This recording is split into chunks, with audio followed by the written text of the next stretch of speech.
नमस्कार मित्रों, मैं चंद्रशेखर। आज हम योगों की श्रृंखला के नवम पुष्प या नवम कड़ी आप बोल सकते हैं, उस श्रृंखला में नवम संभाषण में हम आ रहे हैं और आज हम अमला योग के बारे में बात करेंगे। इस योग में भी चंद्र की भूमिका होती है। हमने चंद्र केंद्रित योगों के बारे में पहले भी भाषण दिया है, परंतु उसमें चंद्र ही एक बिंदु था। इस योग में चंद्र के साथ लग्न का भी कुछ संबंध आता है और इसलिए मैंने इसको अलग से इस बारे में आपसे चर्चा करना चाहा। अब मैं योगों की श्रृंखला में हो सकता है कहीं बीच में दूसरा भी विषय बाद में ला लूं और फिर से योगों पे चला जाऊंगा। योग इसलिए मैं इस वक्त ले रहा हूं कि सहसा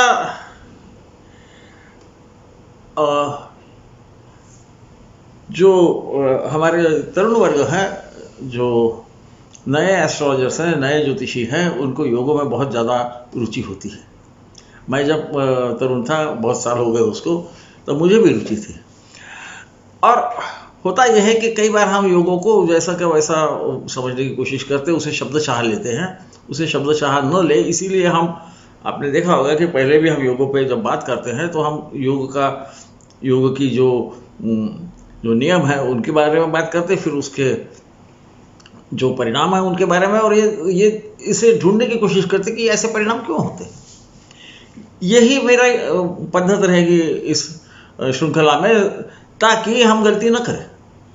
केवल एक योग देख के हम कुछ न बताए, बुरा या भला दोनों भी हम बता सकते हैं, क्योंकि जैसे भले योग रहते हैं वैसे बुरे भी योग रहते हैं और ये दोनों मिलकर जिंदगी होती है ना। जैसा आदमी का इस दुनिया में आना ये बड़ी आनंद की बात है, उसका जाना ये बड़ी दुख की बात है। दोनों भी होते हैं उसी जातक के साथ, है ना। तो इन दोनों को मिलकर कुछ ना कुछ होते रहता है। कभी वो बीमार होता है, कभी उसकी तबीयत बहुत अच्छी रहती है। तो ये जैसा है, ये जीवन का ही एक दर्पण है ना। आखिर में राशि चक्र क्या है? ये हमारे जीवन का दर्पण है। हम इस समय पर, हमारा जन्म होने से इस समय में ये होने की संभावना है, यदि हम कुछ न करें। और यदि हम कुछ करें तो इसके परिणामों में भी कुछ फर्क आना है ना। कुछ न कुछ तो बदलाव आएगा, ये हमें समझता है। इसी पे यही ज्योतिष का आधार है, ऐसा मैं समझता हूँ। क्योंकि वो ग्रहों की परिस्थिति हमारे मस्तिष्क पे कुछ परिणाम करती है, जिसकी वजह से हमारे अलग अलग स्वभाव होते हैं, हम अलग अलग क्रियाएं करते हैं और उनके अलग अलग हम कर्मफल प्राप्त करते हैं। और इसीलिए आपने कई बार देखा होगा कि जो बताया हुआ वैसा न होते हुए बहुत बुरा बहुत अच्छा होता है। इसका कारण कि जो जातक है वो क्या क्रियाकलाप करेगा ये किसी को मालूम है। उसका क्रियाकलाप किस पे है? वो उसके मन पे, मन ही उसका आधार है। इंदु सर्वत्र बीजा वो बोलते हैं। ये जो योग है इसमें भी यही है, परंतु इसमें और कुछ है। क्या है? तो हम श्लोक पढ़ने की कोशिश करेंगे। लग्नाद्वा चंद्र लग्नाद्वा, लग्न से या चंद्र लग्न से यानी चंद्राधिष्ठित राशि से, दशमे शुभ संयुक्ते, दशम भाव में शुभ ग्रह यदि हो तो क्या होता है? योगो अयम अमला नाम कीर्तिर आचंद्र तारकी या तारको। मुझे ऐसा लगता है तारको होना चाहिए, पर वो दिखता तो मुझे तारकी लिखा हुआ है और मैं विद्वानों को लिखने पे ज़्यादा विश्वास रखता हूँ। हो सकता है मेरी समझ गलत हो।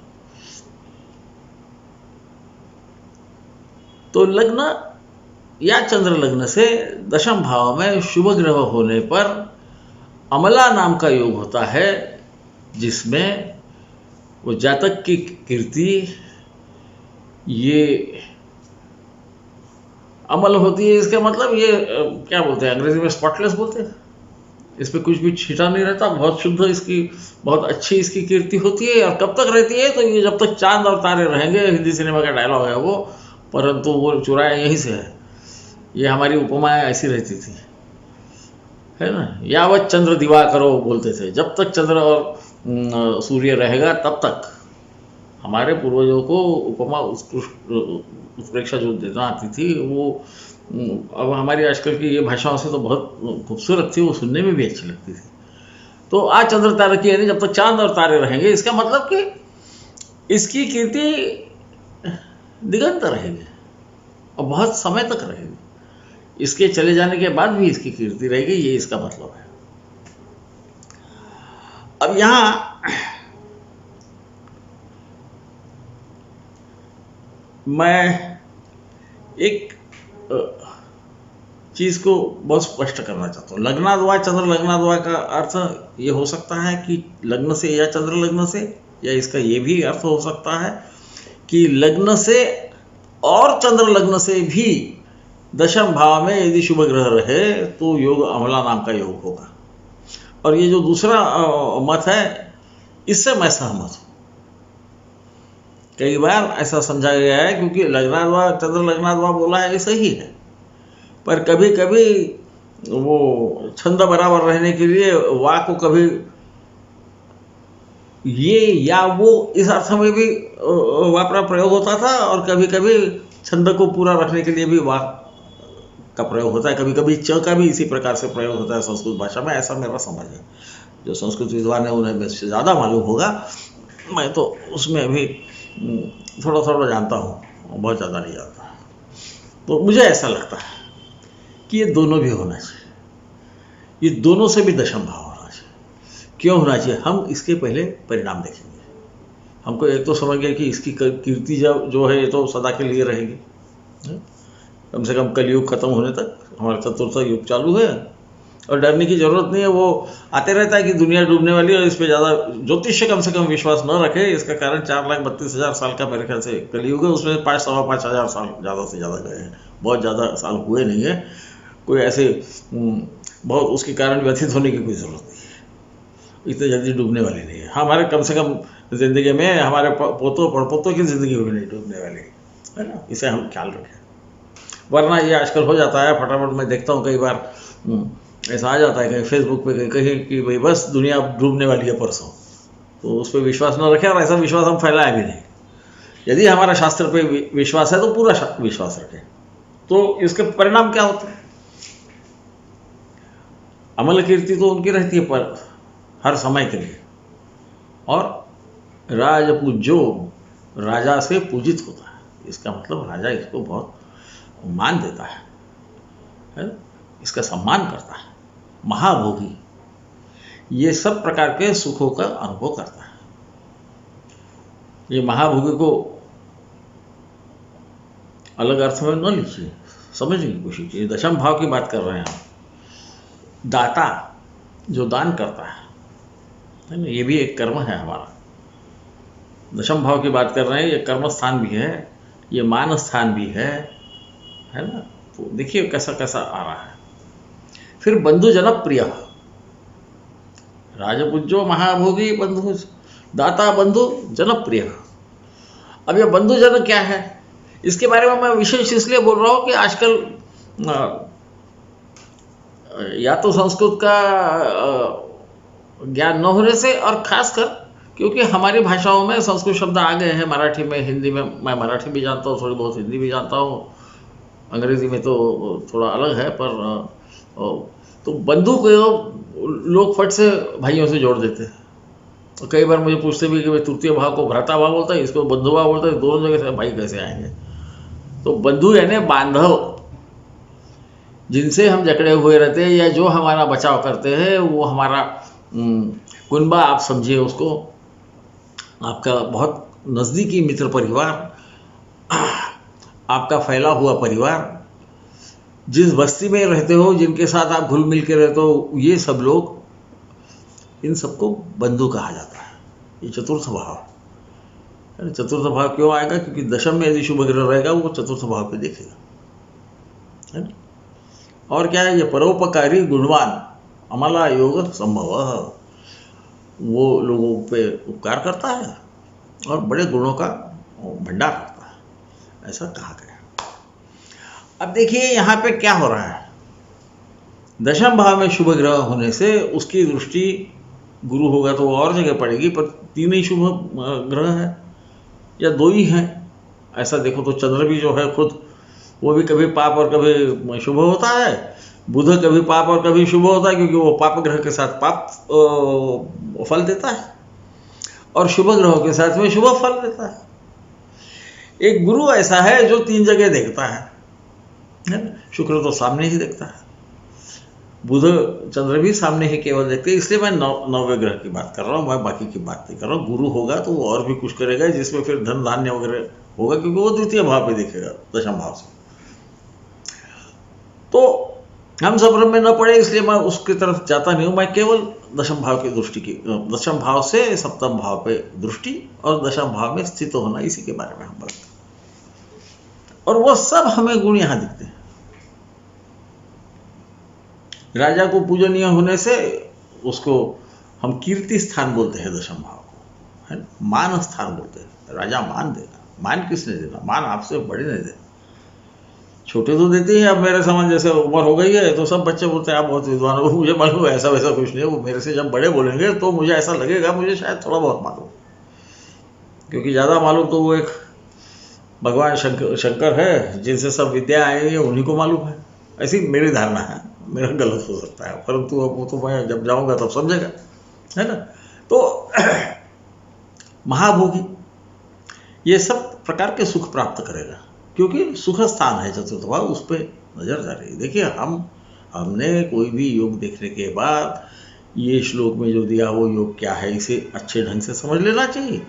और दूसरा, ऐसे इसके जो फल है, इसका शास्त्रीय आधार क्या है, इसे देखने की कोशिश करना चाहिए। वरना कभी कभी गलत कोई श्लोक आ गया, या किसी ने कुछ, अब जैसा पहले जमाने में श्लोक सुनते थे लिखने की, तो पद्धति बाद में आई, तो इधर का श्लोक उधर हो गया, ऐसा होता है। आपने देखा होगा बृहत्पराशर होरा शास्त्र के अलग अलग जो पांडुलिपियाँ हैं, उन पर आधारित जितने भी पुस्तक अभी छपे हुए हैं, उसमें अलग अलग जो उनकी प्रतिलिपि है उसमें अलग अलग श्लोक है। कहीं कोई श्लोक नहीं है, कहीं सुदर्शन चक्र दिया है, कहीं नहीं दिया हुआ, कभी सर्वतोभद्र चक्र दिया है, कभी कुछ दिया है, कभी कुछ नहीं है। मेरे ख्याल से एक तमिल भाषा में है, उसमें कुछ 7-8 ही अध्याय दिए हुए। तो ऐसा होता है, इसे समझ लीजिए।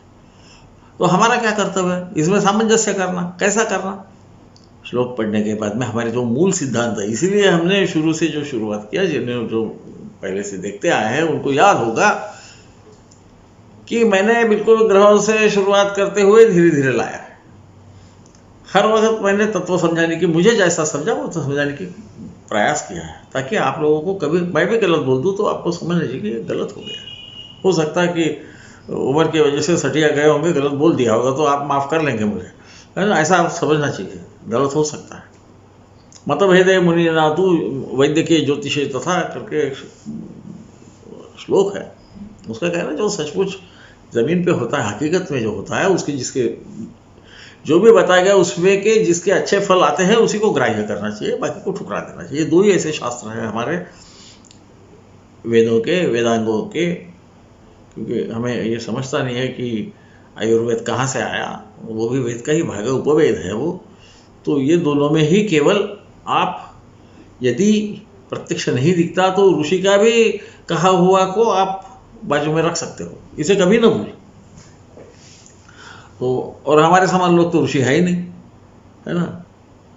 कभी सरनेम वगैरह ऋषि हो गया तो बात अलग है, बाकी तो ऐसे तो ऋषि है नहीं, तो इसे ध्यान में रखिए। तो अब ये महाभोगी होगा क्योंकि वो सुख स्थान है, वहाँ गाड़ी है, वहाँ घोड़ा है, वहाँ सुख की अनुभूति है, माता है।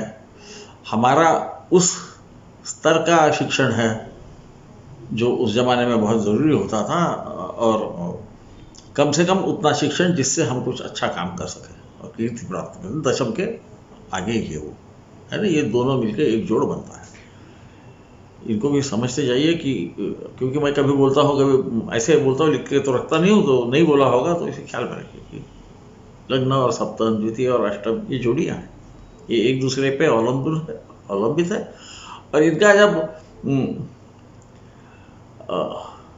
सम प्रमाण में आ जाती है तो इसके बड़े अच्छे परिणाम मिलते हैं हमें। एक जो है वो दूसरे को प्रभावित करता ही है, इसे कभी ना भूलिए। नहीं तो हम जब चतुर्थ की बात करते तो वो दशम का संबंध आएगा वहाँ पर। तो आप पास हो गए तो उसका सर्टिफिकेट जो है वो दशम भाव से मिलेगा, है ना, अच्छा बुरा जो भी। तो विषय से तो थोड़ा सा विषयांतर हो गया, मुझे माफ़ कीजिए। तो बंधु जनप्रिय हम समझ गए। फिर बोलते हैं परोपकारी। आपकी ख्याति काहे से होती है? दाता में तो दान किया गया है, दान तो याचक को करते हैं, ठीक है, किसी की ज़रूरत है उसको दान कर दिया, कोई बहुत अच्छा सामाजिक कार्य है उसके लिए दान करने वाले लोग हैं, तो ये तो दाता है, परोपकार क्या।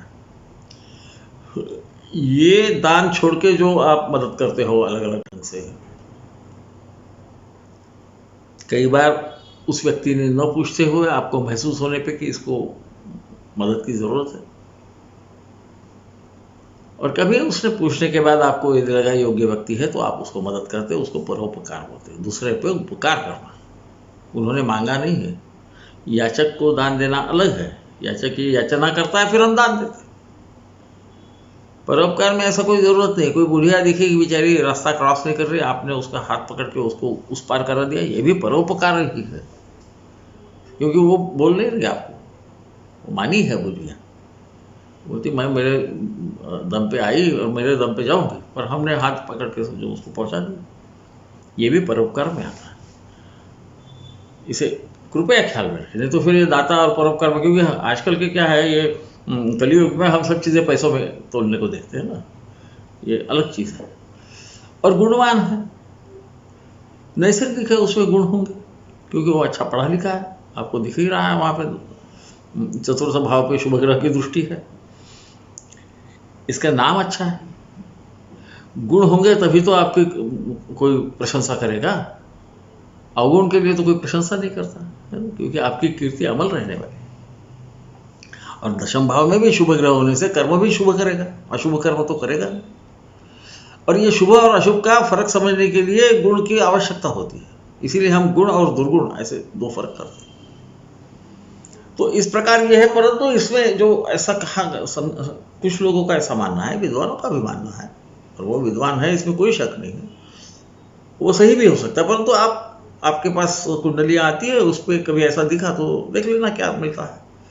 मेरा ऐसा मानना है कि केवल लग्न से दशम या केवल चंद्र से दशम होने से ये योग इतना शक्तिशाली नहीं होगा, ये दोनों से भी हमें दशम भाव में शुभ ग्रह हो रहा, और चूंकि हमें 3 शुभ ग्रह हैं, तो या तो चंद्र और लग्न एक ही होगा, यानी चंद्र राशि, चंद्राधिष्ठित राशि यानी चंद्र लग्न में ही बैठ गया, तो फिर दशम भाव में शुभ ग्रह एक भी आ गया तो योग चालू हो गया, 2 आएंगे तो और होगा, 3 आएंगे तो और शक्तिशाली हो जाएगा। और या लग्न से दशम में दूसरा भाव रहेगा और चंद्र के राशि से दशम भाव दूसरा रहेगा, पर हमारे पास 3 शुभ ग्रह होने से ये संभावना हो सकता है, ये घटित तो हो सकता है योग। नहीं तो वज्र आदि योग में बोला है रामवीर जी ने कि भाई बुध और शुक्र में फर्क तो वो एक दूसरे से चौथे घर में तो रह नहीं सकते, परंतु विद्वानों ने कहा है इसलिए मैंने लिखा है। समझते जाइए कि ये वराहमीर बोल रहा है, चंदू शर्मा नहीं बोल रहा है। हाँ, मुझे मेरा नाम चंद्रशेखर है पर प्यार से मेरे को लोग चंदू बोलते हैं, और ऐसा बोलते हैं कि बुढ़ापा या दूसरा बालपन है, तो अब मैं वो बालपन की तरफ फिर से जा रहा हूँ, तो मैं नहीं बोल रहा, ये वराहमीर ने बोला, उसका कारण है। ये हो सकता है, ये कहाँ हो सकता है, उत्तर ध्रुव के पास में ऐसा हो सकता है, तो इसे ख्याल में रखिए। परंतु सहसा बुध और शुक्र एक दूसरे के पास रहते हैं, और यदि दोनों से होगा तो फिर उस योग में वाकई शक्ति होगी। एक से होने से वो इतना प्रबल नहीं होगा, वो थोड़ा सा विबल ही होगा, है ना। फिर वहां पर भी क्या होगा, वही अधिभीतर के घर में है, खुद के घर में है, नवमांश में कहाँ, केंद्र में तो स्थिति आई गई, केंद्र में स्थित होने से वो केंद्र बल तो आ ही जाता है, परंतु उन ग्रहों के जो शुभ ग्रह बैठे इनके भी खुद के ग्रह बल देखना चाहिए। और मैं चंद्र और लग्न क्यों बोलता हूँ उसका कारण भी बता रहा हूँ, यानी मेरा जो मानना है, वरना तो इसको चंद्र या लग्न से भी हो सकता है, नहीं ऐसा नहीं, कम प्रमाण में तो होगा, शून्य तो नहीं रहेगा। परंतु देखिए, लग्न ये आपकी पूरी प्रकृति है, आपका पूरा व्यक्तित्व है, और चंद्र ये आपका मन है, और इन दोनों का साथ में रहने से, इन दोनों के भी दशम में यदि कोई शुभ ग्रह होंगे तो आप शुभ कर्म करोगे, शुभ कर्म करोगे तो आपकी कीर्ति रहेगी और अमल कीर्ति रहेगी। ये मेरा ये जो मेरा हट है कि इस योग में दोनों से भी, लग्न से भी और चंद्र लग्न से भी दशम में शुभ ग्रह होना, वो इस कारण है। तो अभी मेरे ख्याल से 20 मिनट हो रहे हैं, पहले बार मेरे ख्याल से मैं 20 मिनट में ख़त्म कर सकता हूँ, और यहाँ पे हम इसे विराम देंगे। आगे देखेंगे कौन सा, या योग में बोलता हूँ या क्या, जैसा भी मैं करूँगा। तो आप लोग तो स्वीकार करते हैं, बड़ा स्नेह मिला है मुझे, और इसके लिए मैं आपको धन्यवाद देना चाहता हूँ। नमस्कार और शुभ रजनी।